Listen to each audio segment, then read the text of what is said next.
এত সুন্দর সুন্দর লাইটিং এবং চমকপ্রদ দৃশ্য শুধুমাত্র চিকলিতেই সম্ভব। তো আমি বলছি রংপুর চিকলির কথা। তো সাধারণত হচ্ছে রাতের বেলায় হচ্ছে এই যে ওয়াটারের উপর যে হচ্ছে ভাসমান হচ্ছে এই যে কি বলে এটাকে আমি জানি না, এটা কিন্তু পানির উপরে।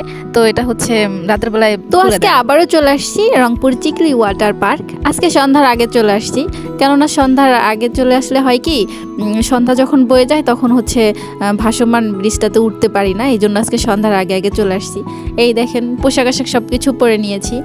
তো এখানে হচ্ছে আবার পুনরায় টিকিট নিতে হবে, আমাদের 2বার টিকিট নিতে হয় ওয়াটার পার্কে। যেমন এটার ভিতরে ঢোকার জন্য আবার টিকিট নিতে হয় আলাদা করে, জনপ্রতি 30 টাকা করে এখন নেয়।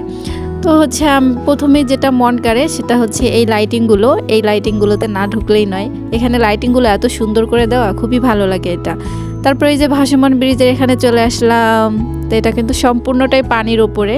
এখানে হচ্ছে সন্ধ্যার পরে আর এটা মানে বন্ধ থাকে, এটা আর খুলে দেয় না, কারণ মানুষ অনেক ছোটো বাচ্চা কাচ্চা নিয়ে আসে, যেহেতু এটা পানি রিস্কি হয়ে যায়, এই জন্য এটা সন্ধ্যার পরে সাধারণত বন্ধ করে দেয়। এখানে কিন্তু বিভিন্ন ধরনের রাইড আছে, অনেকে এগুলো সারাদিনে যারা আসে তারা বিভিন্ন ধরনের রাইডগুলো করে।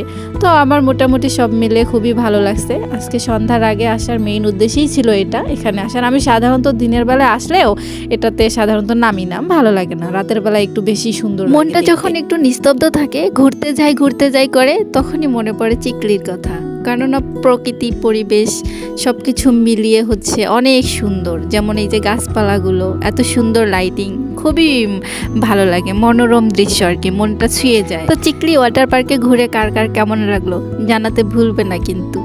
তো সবাই ভালো থাকবেন, সুস্থ থাকবেন, টাটা।